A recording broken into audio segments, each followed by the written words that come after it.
Ce vendredi, lors des combats à Gaza, les forces israéliennes abattent 3 des otages capturés par le Hamas. Sous la pression des familles et des manifestations, déclenchées quasi instantanément à Tel Aviv, l'armée livre dès le lendemain les premiers éléments de son enquête.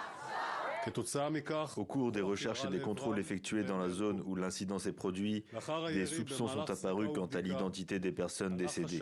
Leurs corps ont été transférés en territoire israélien pour examen, après quoi il a été confirmé qu'il s'agissait bien de 3 otages israéliens.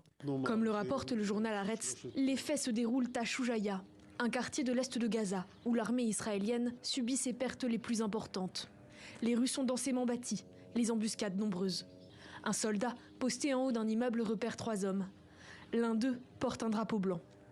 Selon le rapport, le soldat affirme se sentir menacé pour une raison inconnue. Il ouvre le feu et tue 2 otages. Le 3e tente de s'abriter. Il appelle à l'aide en hébreu. Le commandant du bataillon ordonne de cesser les tirs. D'autres soldats continuent de tirer. Le 3e homme est abattu. Selon l'enquête, la manœuvre va à l'encontre des règles de l'armée. Les militaires affirment avoir cru à un piège du Hamas. 2 jours plus tôt, dans la même zone, un bataillon avait repéré une inscription sur un immeuble. À l'aide, 3 otages. L'immeuble aurait alors été considéré comme un potentiel piège. Un officier supérieur de l'armée israélienne a souligné qu'aucun civil n'avait été vu dans la zone au cours des derniers jours. L'armée suppose que les 3 ont fui ou ont été abandonnés par les terroristes qui les tenaient en captivité. Il s'agit d'un événement triste et douloureux pour nous tous, et l'armée israélienne est responsable de tout ce qui s'est passé. Le Premier ministre israélien parle d'une tragédie, mais reste ferme.